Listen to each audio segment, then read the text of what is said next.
Hey everybody, how's it going? It's your pal Wes from Perfect Circuit, and today we're going to talk about some of my favorite tricks with the Digitakt.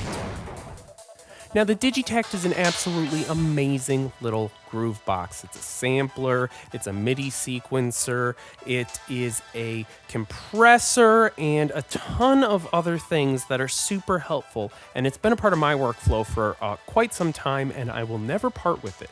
Now, during the time I've spent with the Digitakt, I've come up with a bunch of cool tricks, and now I'm going to share a few of them with you. This first one you might be fairly familiar with, but it is the trick of plugging in a MIDI controller to your Elektron boxes. I know that sounds simple, but just having the keys and being able to really quickly just change MIDI channels and go like,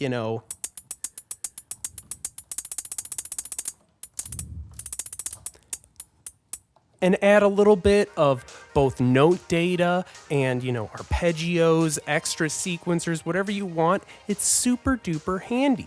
So building off my last statement there, we're gonna actually look at some real tricks here. So on my track 1 here, I've come over to the LFO page and I've set the LFO destination as the sample slot. So what this is gonna do is modulate which sample is chosen every time that I hit a new note on my MIDI keyboard. This is really, really cool. But most of the time, it results in just absolutely crazy, wild, bonkos stuff like this.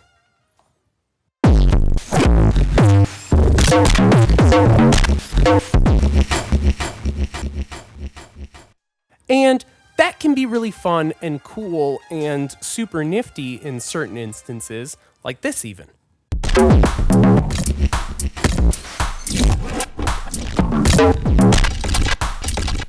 But it's not the most usable musical thing for when we want to really get some work done. But it's super fun and it gives us a lot of variation that, creates a lot of unique and interesting kind of like happy accidents. So how can we use this in a little bit more of an effective way? So let's take a look at this second pattern that I've prepared, which I want to make an acid instrument on my Digitakt. So what I've done is I've loaded a specific amount of samples into this here track. I've put about 6 acid samples from the Vengeance Essential Club Sound sample pack. You should have this on your hard drive if you're a producer.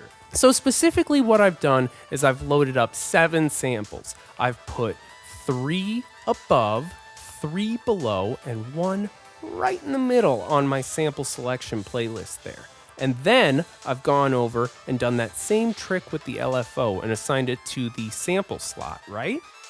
But this time, and here's an extra trick for you, you can hold down any page to just show the values.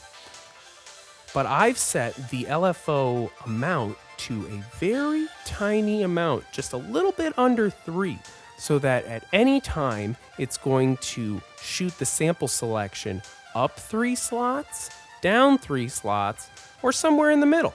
So let's take a listen to how that sounds.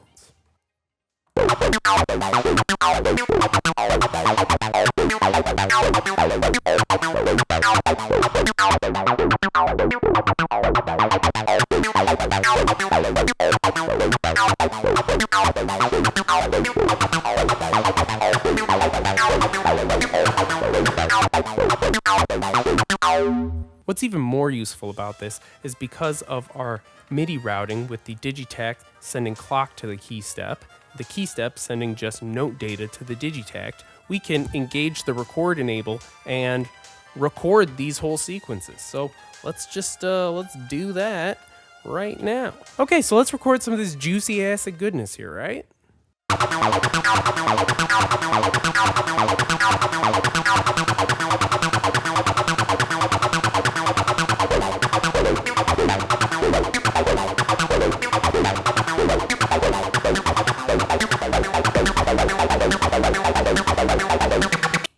And yeah, it's pretty awesome. The song just almost wrote itself. Let's throw a little kick drum in here and see what we got when we go like this.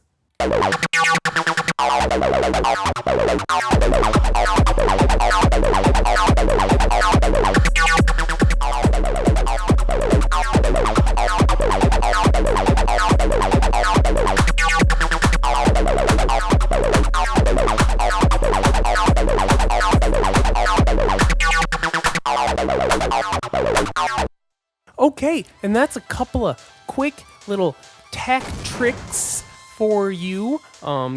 Use them up, have fun with them, make some juicy acid lines. I'm sure you could do this with almost any kind of sound. It works great on like bongos and congas as well. I tell you that much. I just tried to wink and blinked with both eyes. And really, please plug in some MIDI controllers to your grooveboxes. It really just opens up a lot of different options and more control schemes that are really, really fun to play around with, and it can certainly recontextualize an instrument that maybe you've had on the shelf for a little bit. Make sure to like, subscribe, check the description for all the links, all that juicy goodness, and we will catch you very soon.